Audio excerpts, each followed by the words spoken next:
Hey guys, we're super excited to be here at the LA Fit Expo. It's our third year in a row. And what we're going to be doing today is we're going to be launching a tasty pastry. It's a low-carb Pop-Tart. It's got 3 to 4 grams of net carbs. And we love this show. This is our best place to be in LA.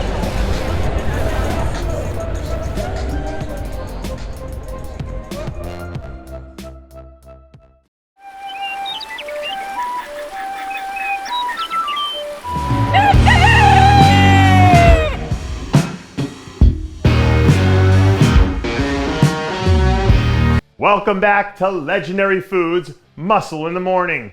I'm Dave Palumbo, and today is Thursday, October 15th, 2020. And let's find out what's going on in the world of bodybuilding and fitness. In sports and in life, sometimes the best defense is a good offense. It forces your opponents to go on the defensive and play left-handed because it puts them in a reactionary position. So if I'm Shanique Grant, now's the time where I start pouring on the offense because I want to see everyone else go into scramble mode. As the defending champ, it goes without saying that this year's show is big for Shanique because anytime you're defending a title, there's a lot on the line. But this has been a really weird year across the board, which makes it feel like anything can happen in December once those lights come on.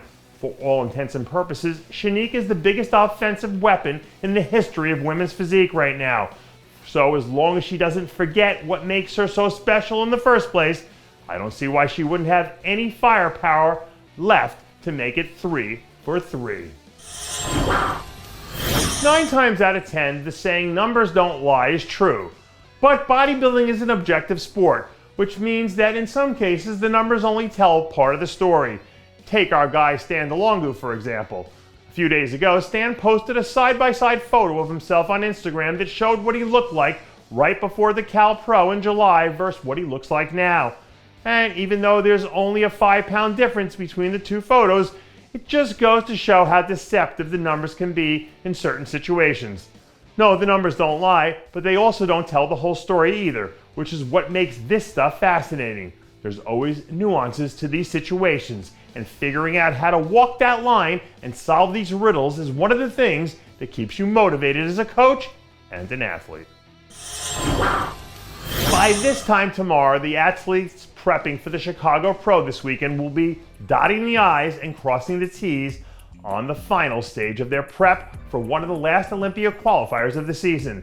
So before everyone starts flooding social media with their picks, I want to throw a name out there that I think more people should be taking notice of. Justin Rodriguez. I thought Justin was awesome at the New York Pro last month, and apparently the judges agreed since he wound up taking second. And from what I'm told, his conditioning should be even better this weekend, which has to make him one of the front runners coming in. This guy has done an amazing job of turning himself into a complete athlete who's capable of beating almost anyone on any given night. And he's only getting better. So if he comes in as good as advertised, I have a hard time believing that he doesn't find his way into a top 3 conversation. The Classic Physique roster in Chicago also looks like it'll provide some fireworks with all the big names we have vying for Olympia qualifications here. But with so much on the line, at some point, talent just goes out the window, and it comes down to who wants it more, which is what we like to call Amit Roy territory. Even though Amit's already landed back-to-back top 5 finishes within the last 8 weeks, putting together a top 3 effort in Chicago can give him enough points to put him into range for Olympia qualification, the one he's been busting his butt for all these years.